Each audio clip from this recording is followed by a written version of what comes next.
This is the moment. আজকের এই মোমেন্টের জন্যই আমি জাপান।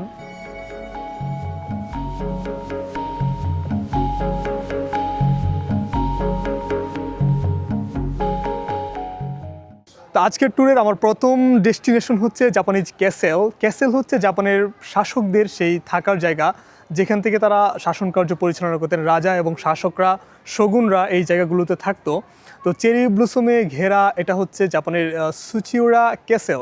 তো সুচিউরা ক্যাসেল দিয়ে আজকে আমার প্রথম ডেস্টিনেশন স্টার্ট করলাম। তারপরে আমি চেরি ব্লুসম ফেস্টিভ্যালে অ্যাটেন্ড করব এবং জাপানিজ ফুড ট্রাই করব। ক্যাসেলটার ভেতরটা ঘুরে তারপর আমার নেক্সট ডেস্টিনেশন যেই সাকুরাগাওয়া সাকুরা নদীটা আছে, সাকুরা নদীর পাশ ধরে হাঁটবো, চেরি ব্লুসম ফেস্টিভ্যালটা সবটা এনজয় করব। তারপর সন্ধ্যা পর্যন্ত যদি থাকি তাহলে হয়তো এখানের যে লাইটিং ইলুমিনেশন হয় সেটাও ঢুকবো। আগে ক্যাসেলটা কভার করা যাক।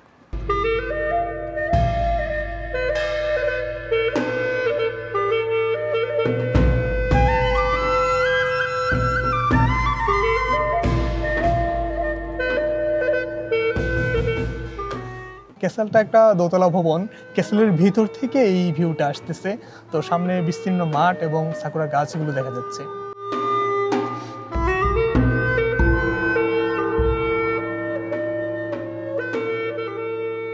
তো ক্যাসেলগুলোর চারদিকে একটা জলাধার টাইপের থাকতো, যাতে এনিমি ডিরেক্ট ক্যাসেলে অ্যাটাক করতে না পারে, আগে থেকে যাতে এটা অবজার্ভ করা যায়। তো এখন ক্যাসেলের চারদিকে যে জলাধার ছিল, এখানে সুন্দর সুন্দর কই মাছগুলো, জাপানের জাতীয় মাছ ছেড়ে রেখেছে, অনেক বড় বড় মাছগুলো। জাপানের রাজধানী যখন টোকিওতে স্থানান্তর করা হয় সেই সময়কালটাকে বলা হয় এদো পিরিয়ড। তো এদো পিরিয়ডের প্রশাসনিক কাজকর্মের জন্য রাজার আন্ডারে কিছু দাইমিও বা জমিদার টাইপের লোক সেট করা হয়, যারা বিভিন্ন ডোমেন, বিভিন্ন রিজিয়ন থেকে প্রশাসনিক কাজকর্ম পরিচালনা করতেন। তেমনি একটা দাইমিও বা প্রশাসনিক সেন্টার ছিল হচ্ছে সুচিউরা ডোমেন। তো সুচিউরা ডোমেনটা পরিচালিত হতো এই ক্যাসেলটা থেকে। এখানে যে জমিদার ছিল তিনি থাকতেন। এখানের মিতো ডোমেনের পরে সুচিউরা ডোমেন ছিল সবচেয়ে ইবারাকি প্রিফেকচারের পাওয়ারফুল ডোমেন। এই জায়গাটা একটা হেরিটেজ, জাপানের শোগুনাত শাসন শেষ হওয়ার পরে প্রশাসনিক একটা স্থান হিসেবে ব্যবহৃত হতো। বর্তমানে এটা একটা পার্ক এবং কালচারাল হেরিটেজ এরিয়া। তো আজকে আমার প্রথম যে টার্গেট ছিল জাপানের একটা ক্যাসেল ঘোরা। তো সুচিউরা ক্যাসেলটা আমি ঘুরলাম। ক্যাসেল ঘোরার পরে এখন টার্গেট হচ্ছে চেরি ব্লুসম ফেস্টিভ্যাল অ্যাটেন্ড করা।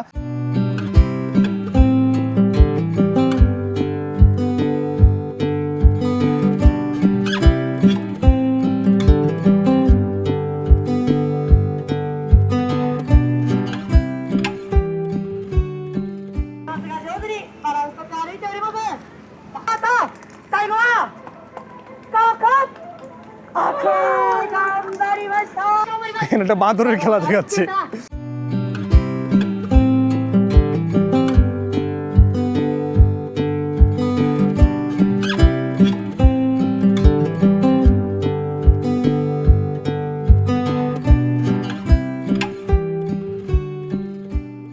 আচ্ছা, একটা জাপানি আইটেম এখান থেকে ট্রাই করতেছি এই মেলা থেকে। মাংস আর সবজির একটা স্যুপের মতো মনে হচ্ছে। তো ওই যে রাজস্থান হাতে নিয়ে দাঁড়ায় আছে, ভাই খাওয়া শুরু করে দিই, দেখি টেস্ট কেমন।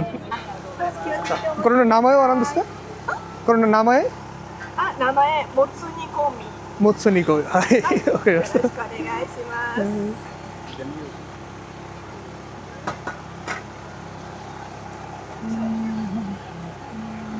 もつ煮込み出来上がり。はい、どうぞ。あっち行かれてくださいませ。 যতবার উদন বা নুডলস টাইপের কিছু নিয়েছি সাথে আমি একটা স্পুন নিয়েছি, কিন্তু আজকে স্পুন নেই নাই, আমাকে চপস্টিক ধরায় দিল। চপস্টিক কেমনে ব্যবহার করতে হয় ওইটা আমি জানি না। তো আজকে তো রাজু আমার শিখাইবে কেমনে চপস্টিক ইউজ করতে হয় আগে। তো এক উছিলায় আমি চপস্টিকের ব্যবহারটাও শিখে যাই আর দেখি জিনিসটা কেমন হয়। আজকের সেকেন্ড টার্গেট চেকলিস্ট পূর্ণ হয়ে গেল, যে জাপানিজ ফুড ট্রাই করব। তো এখানকার ফেস্টিভ্যাল থেকে একটা জাপানিজ ডিশ নিলাম। আর ওহানামি বা ফুল দেখার উৎসবে আসলে সবাই মূলত মাদুর পেতে ঘাসে বসে খাবার খায়। তো আমরাও ঘাস দেখে এখানে বসে পড়লাম।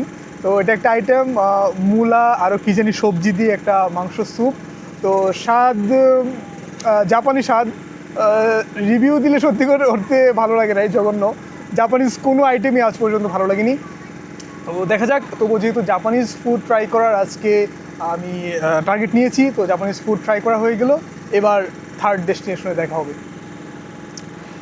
আর জাপানিজ চপস্টিক ইউজ করা আমি মোটামুটি 50%-এর মতো শিখে গেছি, কারণ পুরো একটা আইটেম আমি খাচ্ছি চপস্টিক দিয়ে ভাই।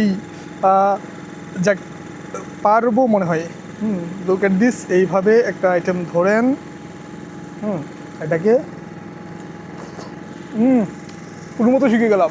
জাপানের সবচেয়ে ফেমাস ফেস্টিভ্যাল বা ওহানামি, যেখানে চেরি ব্লুসম ফেস্টিভ্যাল বলা হয়, সাকুরা ফুটেছে, চেরি ব্লুসম ফুটেছে জাপানের সর্বত্র আনাচে কানাচে। সাকুরা দেখতে এলাম সাকুরা নদীর তীরে। জাপানে পুরা উৎসবের রব, উৎসবের আমেজ চারদিকে, সবাই এখানে পার্টি করতে আসছে, এখানে অনুষ্ঠান হচ্ছে।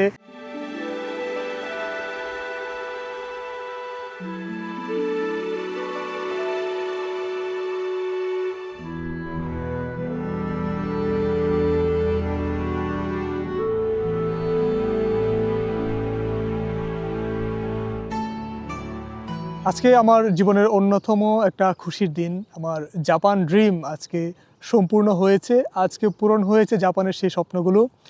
জাপান মানে যেই জিনিসগুলো আমরা ভাবি, জাপান মানে চেরি ব্লুসম, সাকুরা, জাপান মানে সুশি, জাপান মানে প্রাচীন দিনের ক্যাসেলগুলো।